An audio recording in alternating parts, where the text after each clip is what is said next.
On Easter weekend, in 1977, my parents and I, along with a close friend Robert, drove to Delta, Utah to visit my great-grandparents. It was one of the last trips I would make to visit them while they were still alive. My parents drove down in their car while Robert and I drove down in my old 1950 Ford pickup truck, affectionately named Old Bonnie. After visiting with the folks for a while, Robert and I decided to go out and drive the old dirt roads and trails in search of arrowheads and pottery shards, and maybe do some rabbit hunting.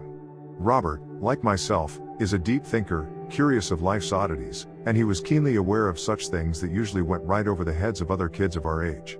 We both had experienced strange phenomena personally, and that, along with a shared talent in the arts and antique vehicles, made a foundation in friendship that would endure through the years of our life. We spent many hours of our early friendship taking long drives into the mountains or deserts of Utah in search of mysteries or treasure, which also afforded us time to discuss many things, including the mysterious appearance of 1111, which had begun to manifest in my life only a year earlier at age 16. This particular trip found us driving along a dim trail toward the DMAD Reservoir, which collected water for distribution to the agricultural areas around Delta.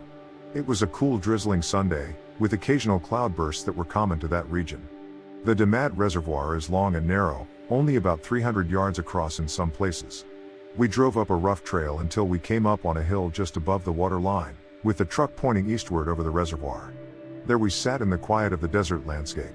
Robert and I talked off and on about the usual things teenage guys talk about, with intermittent discussions on the more heavy subjects of life and philosophy. Suddenly, across the water on the opposite shore, two very large black animals caught our attention. They were heading southward, and seemingly with purpose as they darted in and out of the gullies and sage. At first we thought they were stray cows running along the shoreline, but a closer look revealed that they were more like huge dogs, but as thick in the neck and shoulders as bears, while having long bushy tails, not unlike one would see on an anteater from Africa. Curious now, Robert and I both stepped out of the truck to get a better look. Compared to the sagebrush, which was an average height of a man's waist, the animals seemed awkwardly large. Their backside at the front shoulders reached as tall as the sage. In those days, and coming from a long line of hunters, I was rarely in the backcountry without a rifle or pistol, one for hunting, the other for protection. While I had no intention of shooting the animals, I reached back in the truck and retrieved my rifle from the gun rack, mounted against the back window. The rifle was equipped with a Leupold 6x9 scope. Locating the animals again, I lifted the rifle and gazed through the scope at full zoom, bracing myself against the hood of the truck to steady the viewfinder. What I saw I had never seen before in my life. The animals, who ran in a pair as if attempting to startle a rabbit in between them, had thick bear-like heads with short necks attached to thick shoulders. They had ridges on their backs of thick black fur that tapered down to a more slender hindquarters. The front legs appeared to be slightly shorter than the hind legs, and the overall texture of their fur seemed coarse and thick. They had short rounded ears, and the long bushy tails were about as long as their entire body. I grew up in rural areas for the most part of my life and, as stated before, came from a long line of hunters, whose heritage is deeply rooted in the wild outdoors. At 17 I knew of nearly every type of animal known to the Utah area, having seen most personally. But I had never seen animals like these. Neither had Robert. As we mused over the strange animals, and attempted to identify them, they eventually moved into a position directly across from us, where the lake was at its narrowest. There, they slowed down and sniffed the air. They seemed to sense something. They were about 100 yards away now, with a gentle wind blowing northeasterly. I doubted the animals could smell or hear us talking low to each other. Still the animals paused and sniffed in the air, looking our way. I decided to fire off a round well behind them. I picked a spot, then released the safety and set my finger on the trigger, preparing to squeeze off the round. Suddenly, as if the animals had at last detected my intent, both of them turned their heads simultaneously and looked directly at me.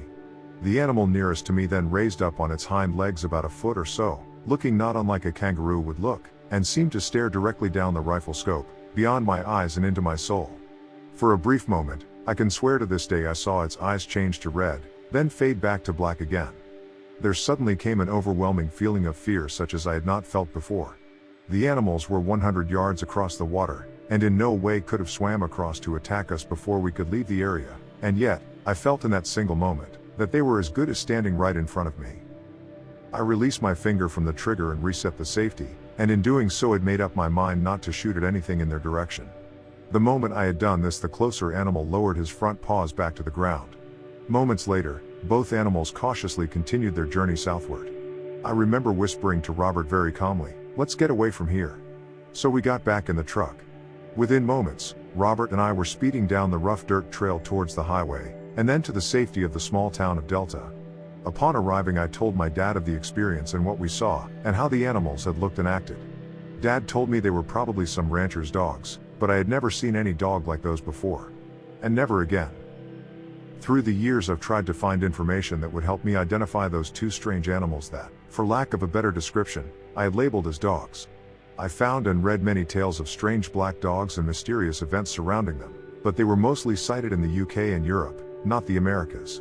While some pictures of the black dogs possess certain features of the ones seen by Robert and I on the DMAD Reservoir that Easter Sunday, nothing I've found quite matched the size and shape or those dogs, nor had the long bushy tail.